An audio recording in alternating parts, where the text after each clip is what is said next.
चविष्ट मिठाई मिळण्याचं उत्तम व दर्जेदार ठिकाण राजस्थान स्वीट्स। राजस्थान स्वीट्स मध्ये मिळेल सर्व प्रकारची मिठाई तसेच दिवाळीचे सर्व फराळाचे पदार्थ। राजस्थान स्वीट्स, कोपरगाव येथील आमच्या शाखा छत्रपती शिवाजी महाराज स्मारक मागे, एसटी स्टँड समोर, महाजन सॉमिल, येवला रोड, कोपरगाव।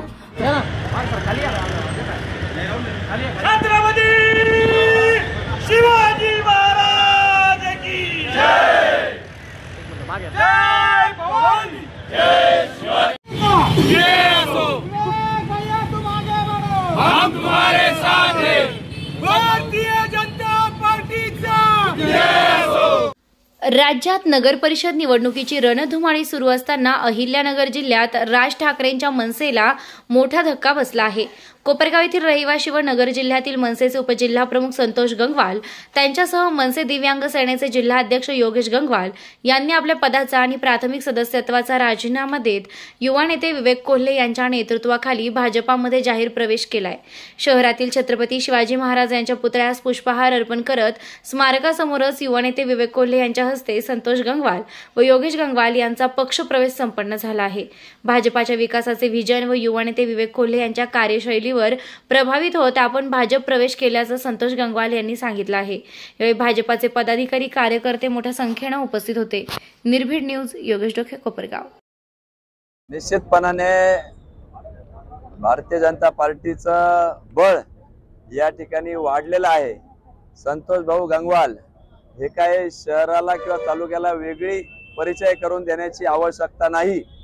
ज्या ज्या ठिकाणी सामाजिक प्रश्न उद्भवतात, राजकीय पक्ष विरहित देखील पुढाकार घेऊन सातत्याने समाजाचं लक्ष वेधण्याचं काम गेले अनेक वर्ष नव्हे तर दशक 27-28 वर्षांपासून ते जवळपास या ठिकाणी कार्यरत आहे। अनेक वर्ष संघर्ष, अनेकदा अन्यायाविरुद्ध आवाज उठवणारा एखादं जर नाव कोणी विचारलं तर ते संतोष भाऊ गंगवाल यांचं नाव सर्वश्रुत आहे। आज या 28 वर्षाच्या त्यांच्या प्रवासामध्ये त्यांनी त्या ठिकाणी एकनिष्ठपणे काम केलं, परंतु पाहिजे तितकासा न्याय त्या ठिकाणी पक्षश्रेष्ठींकडून म्हणा किंवा त्यांच्या असलेली क्षमतेचा पूर्ण वापर त्या ठिकाणी झाला नाही। आणि आजची परिस्थिती बघता या अनेक वर्षांमध्ये त्यांनी त्या ठिकाणी जैन समाजाचा पंच म्हणून असेल, राज्य पातळीवरचे समाजाचे पद भूषवलेले असतील, त्याचप्रमाणे तालुक्यात देखील किंवा जिल्हा स्तरावर मनसेचे उपजिल्हाध्यक्ष म्हणून उत्तर नगर जिल्ह्याचे अध्यक्षपद असेल, हे सगळे वेगवेगळे पद त्यांनी त्या ठिकाणी भूषवलेले आहे। आणि एक अभ्यासू व्यक्तिमत्व, शहर हितासाठी भांडणारं व्यक्तिमत्व म्हणून त्यांचा परिचय आहे। ते काही आणि तत्वनिष्ठ माणूस म्हणून सहजासहजी तयार होत नव्हते, परंतु आम्ही सगळ्यांनीच त्या ठिकाणी त्यांना आग्रह केला की एक विकासाच्या दृष्टिकोनातून, शहर हिताच्या दृष्टिकोनातून आपण या प्रवाहात यावं। जसं त्यांनी मनसेचा राजीनामा दिला तसं शहरातूनच नव्हे तर तालुक्यातून अनेक आमच्या पक्षातील हितचिंतकांनी मला फोन केले, मला मेसेज केले की संतोष भाऊंसारखा एक लढाऊ माणूस आपल्या पक्षामध्ये आला तर निश्चित आपली ताकद होईल। आणि मी ज्यावेळेस त्यांच्या घरी गेलो, त्यांना राज्यातून अगदी राज साहेब ठाकरेंच्या कडून देखील कार्यालयातून त्यांना संपर्क होत होता, त्यांना तिथे मुंबईला बोलवण्यात आली, परंतु आम्ही सगळेच त्यांच्या मतांशी सहमत असलेले आमच्या पक्षातील सगळ्याच लोकांनी त्यांना आग्रह केला। मी देखील गेल्या 3 तासापासून त्यांच्याशी त्या ठिकाणी संवाद साधतो आहे, त्यांच्या कुटुंबियांशी संवाद केला। आदरणीय कोल्हेताईंनी त्या ठिकाणी त्यांच्याशी संवाद केला। जे काही निवडणुकीचे प्रभारी आहे बावनकुळे साहेब यांच्याशी देखील त्यांचा संवाद त्या ठिकाणी करून दिला। आणि एक सन्मानपूर्व या पक्षामध्ये आपल्याला त्या ठिकाणी आम्ही निश्चितपणाने न्याय देऊ, आपल्या क्षमतेचा त्या ठिकाणी आम्ही वापर करू असं बावनकुळे साहेबांनी देखील त्यांना आश्वासित केलं।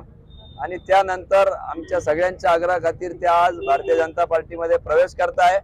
त्यांच्याबरोबर या ठिकाणी योगेशजी गंगवाल हे दिव्यांग संघटनेचे जिल्हाध्यक्ष आहे आणि त्यांचं देखील काम हे वेगळं सांगण्याची आवश्यकता नाही. हजारो दिव्यांग या तालुक्यामध्ये आहे, त्यांच्यासाठी सातत्याने ते भांडत असता, विविध शासकीय योजनांचा लाभ त्यांच्यापर्यंत पोहोचून देत असता.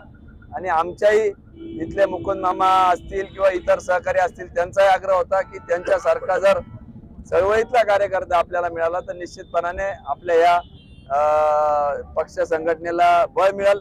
त्यांचा या निमित्ताने आम्ही आज प्रवेश केलेला आहे. त्यांच्याबरोबर त्यांचे सर्व सहकारी या पक्ष प्रवेशामध्ये आलेले आहे. त्याच्यामुळे मी पुनश्च एकदा भारतीय जनता पार्टीच्या वतीने, कोल्हे परिवाराच्या वतीने त्यांचं सहर्ष स्वागत करतो.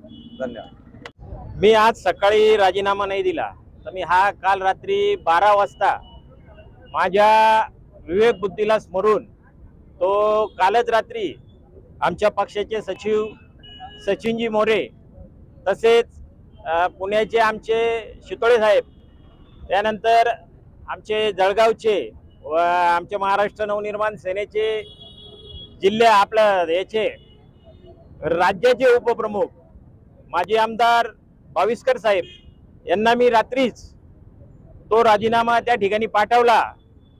पण आता तुमच्या सारख्यांना सुद्धा सांगणं माझं गरजेचं होतं की आजपर्यंत माझ्या वाटचालीत ही पत्रकारांची भूमिका खूप महत्त्वाची होती.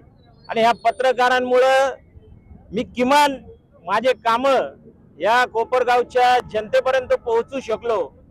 मग ते आंदोलनं असतील किंवा आणखीन तोडफोड असेल, काही असतील, पण ह्या चांगल्या कामाचं कव्हरेज माझ्या सर्व पत्रकार मित्रांनी या ठिकाणी मला कायम दिलं. म्हणून मी प्रथमतः पत्रकारांचे या ठिकाणी खूप खूप अभिनंदन करतो. आणि वाटचालीत आता मी माझ्या 37 वर्षाचा म्हणजे 1988 ते 2025 पर्यंतचा माझा ठाकरे घराण्याचा प्रवास या ठिकाणी मी थांबून आज भारतीय जनता पार्टीमध्ये मी प्रवेश केलेला आहे. अनेक पर्याय आपल्याकडे होते, अनेक पक्षांचे पर्याय आपल्याकडे होते, पण तुम्ही भाजपची निवड केली का? विषय असा आहे की गेल्या 3 दिवसापासून मी या ठिकाणी झोपलेलो नाहीये. पक्षाचा विचार करत असताना माझ्या काही कार्यकर्त्यांनी या ठिकाणी एबी फॉर्मची माझ्याकडे मागणी केली. आणि आपल्याला तर माहिती आहे, फॉर्म भरताना सूचक, अनुमोदक यांच्या सुद्धा बाक्या भराव्या लागतात. आणि काही तर त्याच्यासाठी आतुर असतात की आमची बाकी भरा, आम्ही तुम्हाला सूचक अनुमोदक होतो. माझा एक गॅस रिपेअरिंग करणारा कार्यकर्ता, त्यांनी जवळपास 32,000च्या आसपास काहीतरी त्यांनी मला आकडा सांगितला आणि ती भरून त्यांनी त्या ठिकाणी फॉर्म भरला. दुसऱ्या कार्यकर्त्यांनी सुद्धा अशीच रक्कम त्या ठिकाणी भरून एबी फॉर्मची वाट बघितली. पण मी माननीय राज साहेबांना आपल्या माध्यमातून आज आवाहन करू इच्छितो की साहेब, आपण महाराष्ट्रात लोकप्रिय आहात. आपण फक्त मुंबई, पुणे आणि नाशिक पुरते नाही, त्या महाराष्ट्राच्या ग्रामीण जनतेनं आपल्यावर भरपूर असं प्रेम केलेलं आहे. आणि ही तरुणाई आपल्या एका भाषणासाठी आतुर असते. ज्यावेळेस साहेबांचा आदेश आम्हाला येतो की तुम्ही मुंबईला सभेसाठी या, आमच्या खिशात जर 200 रुपये असले तर आम्ही ट्रेननी जातो आणि 2000 रुपये असले तर एखादी गाडी करून आम्ही त्या ठिकाणी जातो. पण कधीही आम्ही पक्षाशी प्रतारणा केली नाही.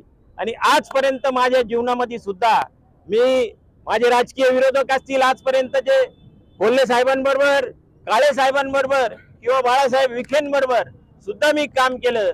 ज्यावेळेस दक्षिणेतून बाळासाहेब विखे हे लोकसभेला उभे राहिले होते आणि त्यावेळेस जामखेडमध्ये माझी 8 दिवसासाठी त्यांनी त्या ठिकाणी ड्युटी लावलेली होती. त्यानंतर राधाकृष्ण विखे हे सुद्धा ज्यावेळेस शिर्डी आपलं काँग्रेस सोडून पहिल्यांदा शिवसेनेमध्ये आले, त्यावेळेस शिर्डी मतदारसंघातील वाळकी या गावी माझी नेमणूक त्यांनी त्यावेळेस केलेली होती. नंतर आदरणीय शंकररावजी कोल्हे असतील, आदरणीय शंकररावजी काळे असतील, रयत शिक्षण संस्थेच्या माध्यमातून माझी आंदोलनं व्हायची, हे व्हायची. 10 केसेस त्यावेळेस माझ्यावर चालू होत्या. आपण भाजपमध्ये जाण्याचा का निर्णय घेतला? कोल्हे गटात सामील होण्याचा काय निर्णय? भाजपामध्ये मी जाण्याचा याच्यासाठी निर्णय घेतला की ज्यावेळेस भैया साहेबांबरोबर माझी 3 तासाची मीटिंग झाली, मी माझ्या घरच्यांना बसून समोर मीटिंग केली आणि कुठलंही प्रलोभन न घेता मी भाजपमध्ये जाण्याचा यासाठी विचार केला की तरुण शक्तीला या बाकी शक्ती फक्त पैशाच्या याच्यावर नाचवताय आणि भारतीय जनता पार्टी सारख्या पक्षामध्ये माननीय नरेंद्र मोदीजींचं नेतृत्व असेल, अमित भाईंचं नेतृत्व असेल, देवेंद्र फडणवीसांचं नेतृत्व महाराष्ट्रात असेल आणि युवकांचं जर कोणी भलं करणार असेल तर ती फक्त भारतीय जनता पार्टी आहे।